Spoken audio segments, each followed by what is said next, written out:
서보기가 처음 아닌가 싶습니다. 1주년 맞이해서 기자간담회를 한다고 했더니 이렇게 많이 참석해 주셔서 진심으로 감사드립니다. 제가 좀 앉아서 말씀드려도 될까요? 예.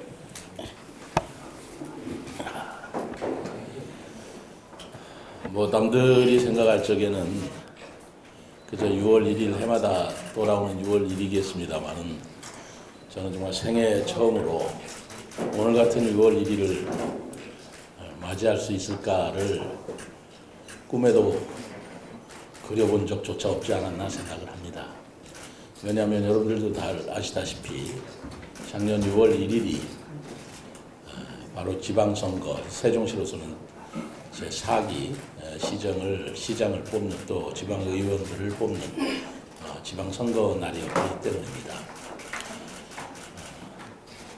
작년 생각을 하면 감회가 깊고 여러 가지 무량한 생각이 듭니다만은 그건 1년 동안 저도 시장은 처음 해보는 것이기 때문에 여러 가지 부족한 점도 많았으리라고 생각합니다만 제 나름대로는 저의 정말 열과 성을 다해서 열심히 일해왔던 한 해가 아닌가라는 생각이 들면서 그러한 여러저러한 얘기는 또다시 취임 1주년을 맞이해서 그때 또 드릴 기회가 있을 것이라고 생각하고 오늘은 제가 좀 여러분들한테 좀 특별하다면 특별하다 할까라는 말씀을 좀 드리고자 합니다. 제가 좀 신중한 사안이라서 좀 원고를 만들어 봤습니다. 존경하는 세종시민 여러분, 그리고 언론인 여러분, 저는 1년 전 오늘 제8회 지방선거에서 세종시민 여러분의 선택을 받아 지금 이 자리에 섰습니다. 오랜 시간 구상해왔던 세종의 미래상을 제시하고 이를 통해서 국민의힘 후보로는 처음으로 당선되어 감회도 깊었습니다. 그리고 제4대 세종시장으로 취임한 이후에도 아낌없이 응원해 주신 39만 세종시민 여러분께 다시 한번 감사를 드립니다. 그간 저는 이제까지 아무도 가지 않았던 길을 간다는 심정으로 창조와 도전의 미래 전략 수도를 제 시정 슬로건으로 제안하였습니다. 지난 1년은 후보 시절 제안한 공약사항을 토대로 세종을 창조와 도전의 미래 전략 수도로 이끌 담대한 계획을 다듬고 실천하는 소중한 시간이었습니다. 혼자라면 엄두도 내지 못했을 어렵고도 힘든 길이었지만 39만 세종시민과 함께한다는 마음으로 일해왔습니다. 그간 취임 1년 성과에 대해서는 오는 7월 1일 1주년에 시간하여 별도로 말씀드리도록 하고 오늘은 제가 당선 1주년을 맞아 우리 세종시와 대한민국을 위해 꼭 필요한 제안을 말씀드리고자 합니다. 그것은 지난 1년 동안 세종시장으로 일하면서 수없이 곱씹고 고민해왔던 의제이자 시대적 화두입니다. 그것은 헌법을 개정하여 행정수도로서 세종특별자치시 법적 지위를 명확히 하고 균형 발전된 선진국으로서 새로운 대한민국의 미래를 준비하자는 것입니다. 모두 잘 아시다시피 우리 시는 국가 균형 발전과 국가 경쟁력 강화를 목적으로 2012년 출범했습니다. 현재 47개 중앙행정기관이 위치하여 국가 행정의 중추적 기능을 수행하고 있고 각종 도시 기반 시설이 확충되는 등 지난 10여 년간 외형적인 성장을 거듭해왔습니다. 더욱이 지난해 대통령 제2집무실과 국회 세종의사당의 설치가 확정되어 세종시가 행정수도라는 움직일 수 없는 국민적 공감대도 충분히 형성되었습니다. 윤석열 대통령께서도 세종시를 진짜 수도이자 대한민국의 미래를 견인하는 미래 전략 도시로 만들겠다고 천명한 바가 있습니다. 그럼에도 내실 측면에서 보면 우리 시의 법적 주의는 2004년 헌법재판소의 위헌 결정 이후 달라진 것이 없습니다. 그러다 보니 행정수도 건설을 결정하며 목표했던 국가균형 발전 효과가 기대에 못 미치고 있는 것도 사실이라고 생각합니다. 올해는 신행정수도의 건설을 위한 특별조치법을 제정한 때로부터 만 20년이 되는 해입니다.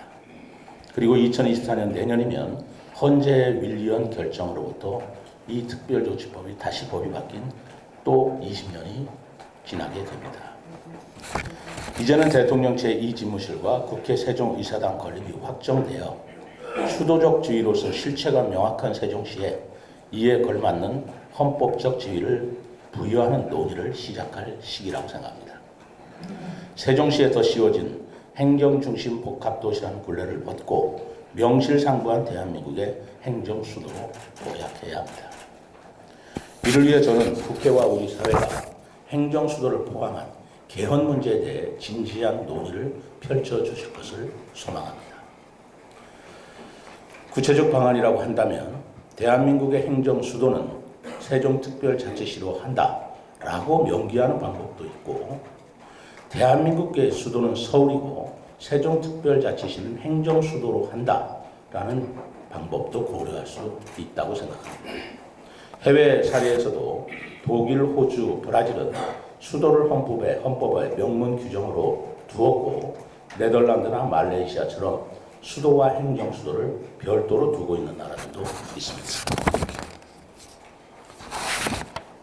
국회를 상하, 상원, 하원의 양원제로 확대하는 방안에 대해서도 논의를 시작해 주셨으면 어떨까 조심스럽게 제안합니다. 국회 세종의사당 설치가 확정된 만큼 상원은 서울에 두고 하원은 세종에 두는 것도 가능할 것입니다.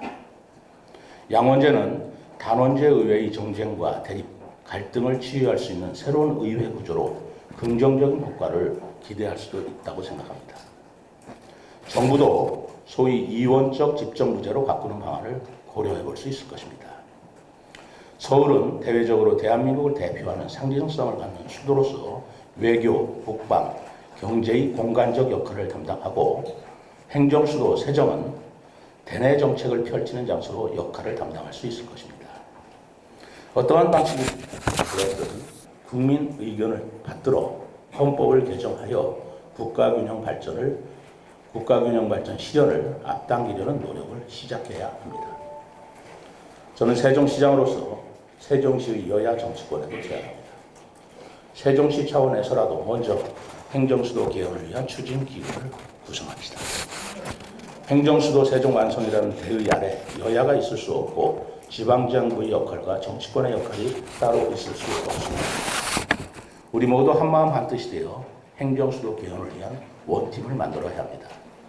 국민의힘과 더불어민주당, 그리고 그간 행정수도 실현을 위해 각고의 노력을 기울여왔던 시민단체들도 모두 같이 합류하는 저희 제안에 화답이 있기를 기대합니다. 두 번째로는 세종시법 전면 개정에 관한 사항입니다. 현행 세종시법은 세종시 설치를 위한 최소한의 규정을 담고 있을 뿐 행정수도로서의 지위는 인정하지 않고 있습니다. 따라서 저는 대한민국 행정수도 건설의 법적 근거로서 세종시법이 전면 개정을 준비하고자 합니다. 세종시법 전면 개정을 통해서 행정수도 세종이라는 명확한 의미가 부여될 때 국가균형 발전과 국가 경쟁력 강화라는 세종시 건설 효과가 제대로 발휘될 것입니다. 세종시법 전면 개정은 행정수도 지위 확보에 초점을 둘 것입니다. 이는 입법, 사법, 행정 등 국가 주요 기관의 설치 근거를 조항별로 명확히 규정하는 것에서 시작하여야 합니다. 여기에 더해 신설되는 중앙행정기관, 국책연구기관 등의 입지는 세종특별자치시를 우선적으로 고려하여야 한다는 규정을 마련해서 행정수도의 특수성을 확보하는 것도 좋은 방법입니다. 세종시법 전면 개정을 위한 두 번째 축은 특별자치시 기능의 보강 및 도시 경쟁력 강화라고 합니다. 이를 위해 세종시 관할 구역에 행정부를 설치하는 등의 행정특례를 둘 수 있어야 하고, 또 행정기구의 설치 및 공무원의 정원 등에 관한 사항을 정하는 조직특례와 안정적인 재정 확보를 위한 재정특례도 보장받아야 할 것입니다. 이외에도 첨단 전략산업, 한글 및 전통문화 산업 등을 육성하여 도시 자족 기능을 보강하고 도시 경쟁력을 강화하는 내용을 담고자 합니다. 앞으로 행정수도 개헌과 세종시법 전면 개정은 국가균형 발전과 국정운영의 효율성 확보를 위해서 꼭 필요한 일이라고 봅니다. 개헌의 필요성에 대해서는 역대 대통령들도 공개적으로 천명한 바가 있는 만큼 국민적 공감대도 이미 형성되어 있다고 봅니다. 앞으로 행정수도를 포함한 개헌 어젠다가 충분히 논의될 수 있기를 기대합니다. 저는 20년 전 이 땅에서 행정수도 사수를 위해 앞장섰던 시민들의 모습을 아직도 생생히 기억합니다. 그것은 본인 세대뿐만 아니라 우리의 아들, 딸, 후손들입니다.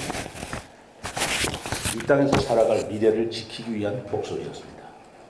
지금 개헌과 세종시법 전면 개정을 준비하는 이유 역시 그때와 다르지 않습니다.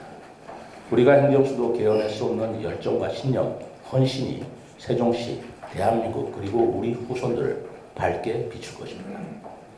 저 역시 제4대 세종특별자치시장으로서 앞으로도 최선의 노력을 다하겠습니다. 오늘 브리핑을 통해 제안한 이 미약한 시작이 미래전략수도 세종이라는 창대한 미래를 향한 도약의 첫걸음이라는 점을 믿어 의심치 않겠습니다. 앞으로 시민, 언론인 여러분들께서도 허심탄회하고 심도 있는 논의를 통해 대한민국의 밝은 미래를 만드는 일에 힘을 모아주실 것을 부탁드리고자 합니다. 감사합니다.